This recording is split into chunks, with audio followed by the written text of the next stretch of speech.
فرمایا استغفروا ربکم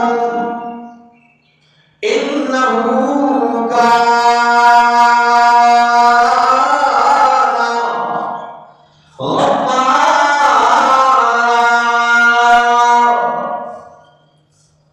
اپنے رب کے سامنے استغفار کرو، یعنی معنی یہ ہے کہ اپنے گناہوں پر نادم ہو جاؤ، اپنے گناہوں کی معافی مانگو۔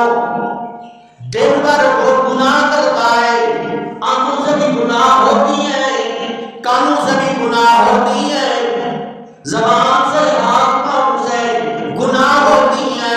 فرمایا استغفروا ربکم، اپنے رب کے سامنے استغفار کرو، توبہ کرو۔ ہمیشہ بعض گناہ ایسے ہوتی ہیں جو انسان کی سمجھ میں بھی نہیں آتے، انسان سے سرزد ہو جاتی ہے۔ اگر کثرت سے استغفار کرے گا تو اللہ ان گناہوں کو بھی معاف کر دے گا جو خطا کی ہو۔ ایک ہوتا ہے عمل گناہ، ایک ہوتا ہے خطا گناہ۔ فرمایا استغفروا ربکم، اگر تو اپنے رب کے سامنے استغفار کرے گا، اپنے گناہوں کی معافی مانگے گا تو انہ کان غفارا، تو اللہ کو معاف کرنے والا بان میں اللہ ضد نہیں کرتا ہے۔ اللہ کسی کے معافی مانگنے سے یہ نہیں کہ ناراض ہی رہتا ہے۔ بندے کے آنے میں دیر ہو سکتی ہے، بندے کے معافی مانگنے میں دیر ہو سکتی ہے، رب کے راضی ہونے میں کبھی دیر نہیں ہے۔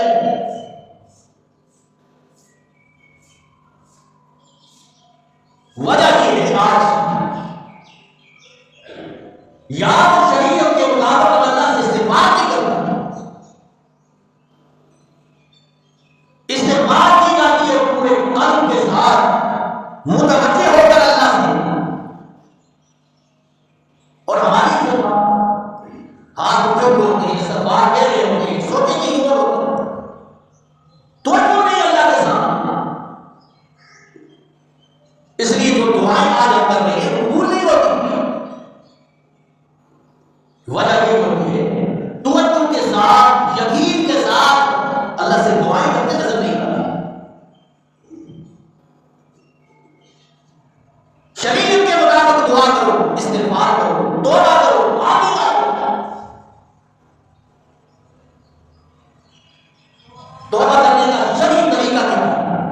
فرمایا الا الذین تابوا واصلحوا وبینوا فاولئک اتوب علیہم وانا التواب الرحیم۔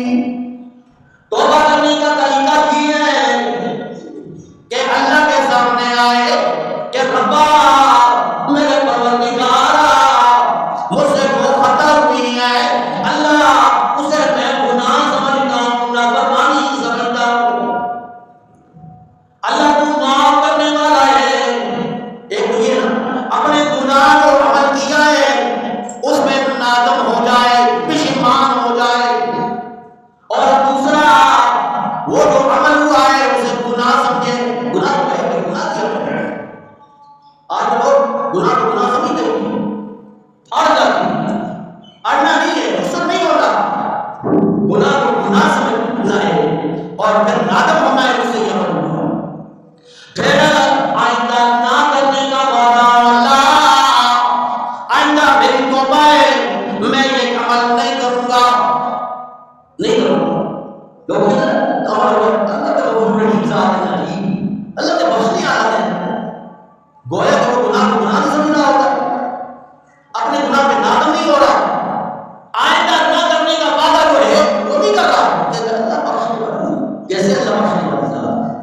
ندامت کی شرائط ہے، توبہ کی شرائط ہے اللہ کے ساتھ۔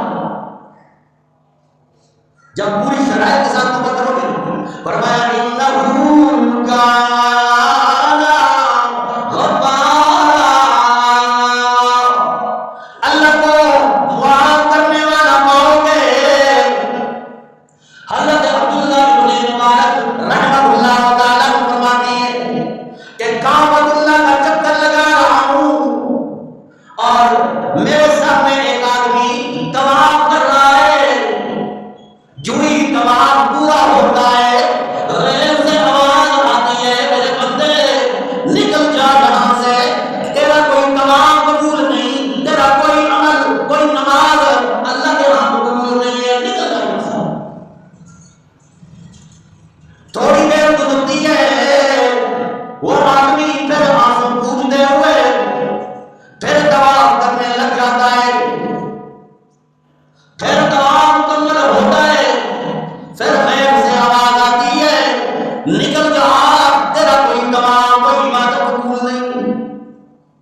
کتنی حسرت سے کوئی بات نہیں کرتا. آپ ایک بار دعا کرتے ہیں، دو بار دعا کرتے ہیں، مانگتے ہیں، نہیں ملتا تو اللہ نہیں سنتا ہی نہیں. عبداللہ ابن مبارک رحمہ اللہ تعالیٰ نے فرماتی ہے میں نے اس آدمی کا دامن پکڑ لیا. اے اللہ کے بندے، یہ آواز تمہیں سنائی نہیں دے رہی ہے، تیری کوئی عبادت قبول نہیں، تو قبول نہیں ہے، کوئی صحیح قبول نہیں ہے. اور جب تم بات کر رہے ہو اللہ کی طرف سے جب یہ آ رہی ہے آواز، رو کر وہ کہنے لگا اللہ کی قسم ہے اگر یہ در بھی چھوڑ دوں تو کس در میں جاؤں، کس در میں اپنے گناہوں کی معافی مانگوں، اور کون سا دربار ہے کہ میرے گناہ دھل جائیں، میرے گناہوں کی معافی مجھے مل جائے. اس لیے اس رب کا در چھوڑنا نہیں ہے. اگر وہ معاف کرتا ہے تو اس کی مرضی، نہیں معاف کرتا ہے تو اس کی مرضی، اس کے دربار کو چھوڑ کر نہیں جاؤں گا. یہ کہنا تھا. عبداللہ ابن مبارک رحمہ اللہ تعالیٰ نے فرماتی ہے مجھے اللہ کی قسم ہے غیب سے آواز آئی میرے بندے کتنی طلب کے ساتھ تم نے مانگا، تیری پچھلی ساری عبادت میں نے قبول بھی کر لی ہے، تمہیں میں نے معاف بھی کر لیا. طلب کے ساتھ مانگو تو صحیح نا، شرائط کے ساتھ مانگو تو صحیح نا. فرمایا جب تم اللہ سے معافی مانگے گا ایک وہ رب کو معاف کرنے والا پائے گا. رب معاف کرنے والا ہے، معاف کرنے والا پائے گا اپنے رب کو. اور دوسرا انعام یہ ملے گا یرسل السماء علیکم مدرارا ویمددکم باموال وبنین. اللہ آسمان سے رحمتوں کے برکات کے دروازے تمہارے لیے کھول دیں گے. آسمان سے برکت کے دروازے کھول دیں گے. استغفار سے تمہاری اولاد میں برکت ہو جائے، تمہارے مال کے اندر برکت ہو جائے. استغفار حضرت حسن بصری رحمہ اللہ تعالیٰ ایک آدمی آیا حاجت بیان کی، پریشان ہوں، کوئی وظیفہ بتلائیے جناب. فرمایا استغفار کیا. دوسرا آیا اس نے اپنی حاجات بیان کی، اپنی پریشانی بیان کی. یہ وظیفہ بتاؤ، اس نے کہا کہ استغفار کرو. کسی نے کہا مالی پریشانی ہے، استغفار کرو. کسی نے کہا اولاد کا مدار ہے، فرمایا استغفار کرو. زندگی میں سکون نہیں، فرمایا استغفار کرو. قریب کو بیٹھے تھے، انہوں نے کہا حضرت بات سمجھ نہیں آئی، جو بھی آتا ہے آپ وظیفے میں اسے استغفار کا مشورہ دیتے ہیں. فرمایا میری بات نہیں ہے، یہ اللہ کا قرآن کہتا ہے استغفروا ربکم انہ کان غفارا یرسل السماء علیکم مدرارا ویمددکم باموال وبنین. فرمایا اللہ کے سامنے، اپنے پروردگار کے سامنے استغفار کرو، معافی مانگو. وہ معاف کرنے والا ہے، اور استغفار کی برکت سے آسمان سے برکت کے دروازے تمہارے لیے کھول دیے جائیں گے. تمہاری اولاد میں، تمہارے مال میں اللہ برکت عطا فرمائے گا. گویا آج گناہوں سے معافی مانگنا استغفار سے کہتے ہیں. صرف زبان سے نہیں کہ لوگ وظیفے کرتے ہیں ان کو ماننے کا پتہ نہیں. وظیفے کا مطلب یہ ہے ذکر کرنا، اللہ کا ذکر کرنا، اللہ کی یاد. تو رب کو کیسے یاد کیا تمہیں مانے نہیں پتہ نہیں، توتے کی طرح رکھ لیا اور کہتے جی بس ان کو استغفار کر کیا یا وظیفہ کیا، کوئی اس طرح کے رزلٹ نہیں ملا. اللہ کا ذکر سے مراد یہ ہے کہ اللہ سے تعلق جڑ جائے. اللہ سے تعلق ہوگا تو اللہ کو توکل آئے گا، بھروسہ آئے گا. یہ نہیں کہ تم وظیفہ کرنے لگتا اور آسمان سے پیسے برسنے لگ جائے، زمین سے پیسے اڑنے لگ جائے، یہ مراد نہیں ہے. ایسے ہوتا تو صحابہ کرام نے نہیں کیا.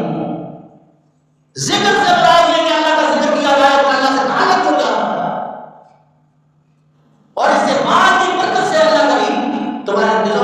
پریشانی تھی اسے دور کر دیتے ہیں، اطمینان قلب نصیب ہوگا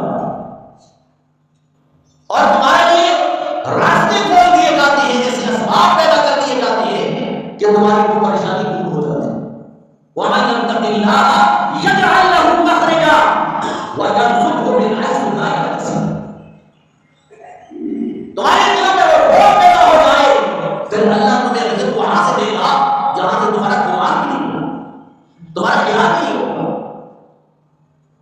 تو استغفار کا مطلب یہ ہے کہ اللہ سے تعلق جڑ جائے، اللہ کی یاد پیدا ہو جائے، دنیا سے بے رغبتی ہو جائے۔ جس دنیا میں حصول و شام ہم دے رہے ہیں، فکر لے رہے ہیں، فلاں بھائی کی کوٹی بن گئی، اس کے پاس پیسے اور روپیے آ گئی ہیں، گاڑی بڑی گاڑی میں گھومنے لگ گیا ہے، مجھے بھی یہ مل جائے، اسی کی قدر ہو ہے، اسی کی محنت ہے، کوشش ہے، اور وظیفے ذکر و اذکار استغفار یہ اللہ سے تعلق جوڑنے کا نام ہے کہ تم نے اس دنیا میں نہیں رہنا، آخرت میں جانا ہے۔ تمہارا تعلق اللہ سے ایسے جڑ جائے کہ آخری وقت ہو اور رشتے تمہاری روح قبض کر رہے ہو اور کہیں یا ایھا النفس المطمئنہ، اے اللہ کی ذات پر اطمینان کرنے والے، اللہ نے جس حالت میں تمہیں رکھا ہے اس پہ اطمینان کرنے والے، ارجعی الی ربک راضیۃ مرضیہ، لوٹ آؤ، نکل آؤ، تم اللہ کی ذات پہ راضی تھے، آج اللہ تم پہ راضی ہے، فادخلی فی عبادی وادخلی جنتی، آج اللہ تمہیں نیکوکار لوگوں میں شامل کرے گا، تمہیں جنت میں داخل کرے گا۔ یہ مومن مسلمان کی آخری وقت روح قبض کرتے ہوئے فرشتوں کی طرف سے یہ ان کو مبارکباد ہوگا۔ آج لوگ دل شیفے کرتے ہیں، میرے پاس یہ نہیں ہے، میرے پاس وہ نہیں ہے، میں نے اتنے وظیفے کر لیے ہیں، کوئی فائدہ نہیں ہوا۔ ہم نے مطلب ہی نہیں سمجھا ہے کہ اللہ کے استغفار سے یا ذکر و اذکار کرنے سے، یہ وظیفے کرنے سے کیا حاصل ہوتا ہے؟ وہ اللہ کا تعلق پیدا ہوتا ہے۔ اللہ کا تعلق تب پیدا ہوتا ہے جب ذکر کو، اذکار کو، وظیفے کو معنی اور مفہوم کے ساتھ پڑھا جائے، اور جتنا بھی پڑھیں گے اگر اسے پورے دل کی گہرائیوں سے آپ اسے زبان سے ادا کریں گے تو وہ بات دل میں اتر جائے گی۔ یہ معنی تو گویا شروع میں یہ ذکر کیا گیا تھا کہ آج اسباب برکات کے ہم ڈھونڈتے ہیں، آج سبب موجود ہے، وسائل موجود ہیں، لیکن برکت نہیں ہے۔ تو فرمایا کہ استغفار پہلا سبب ہے برکت کا کہ اس میں اللہ سے استغفار کیا جائے۔ جس طرح فرمایا اللہ کریم نے قرآن میں فرمایا وَإِنِ اسْتَغْفِرُوا رَبَّكُمْ، اللہ کا حکم ہے اے میرے بندوں اللہ سے استغفار کرو، اپنے پروردگار سے استغفار کرو، اپنے گناہوں کی معافی مانگو، ثم توبوا الیہ، وہ اللہ تمہاری طرف متوجہ ہوگا، جب رب تمہاری طرف متوجہ ہوگا، وہ استغفار جو دل کی گہرائیوں سے کیا ہوا ہوگا، پوری طلب کے ساتھ کیا ہوگا، رب کی طرف سے وہ تعلق پیدا ہو جائے گا کہ رب متوجہ ہوں گے، اور یمتعکم متاعا حسنا الی اجل مسمی، اللہ تمہیں فائدہ پہنچائے گا، تمہیں فائدہ دے گا اس استغفار کا۔ وہ کدھر فائدہ نہیں ہوا، یمتعکم متاعا حسنا الی اجل مسمی، ایک وقت تک تمہیں اس کا فائدہ ہوگا، یعنی استغفار کرے گا، دل کی گہرائیوں سے رب سے تعلق پیدا ہوگا، دل سے تعلق پیدا ہو گیا، دل میں سکون اور اطمینان پیدا ہو جائے گا۔ وَيُؤْتِي كُلَّ ذِي فَضْلٍ فَضْلَهُ، اور ہر فضل والے کو، زیادہ استغفار کرنے والے کو، اللہ کا ذکر کرنے والے کو اتنا ہی عطا کیا جاتا ہے جتنا وہ اللہ سے تعلق جوڑتا ہے۔ گویا کہ اللہ کی طرف سے خاص قسم کا، جو خاص قسم کی بشارت ہے کہ استغفار کرو تو دل کی گہرائیوں سے کرو۔ ہمارا استغفار کیا ہے؟ تسبیح بھی ہمارے ہاتھ میں ہے، ساتھ باتیں بھی ہو۔ آپ بازار گلی میں دیکھیں، لوگوں کے ہاتھ میں تسبیح بھی ہے، ساتھ بات بھی ہو۔ اب ذکر و اذکار تو پوری توجہ کا نام ہے، توجہ سے کیا جاتا ہے، اور ہم اس میں فیشن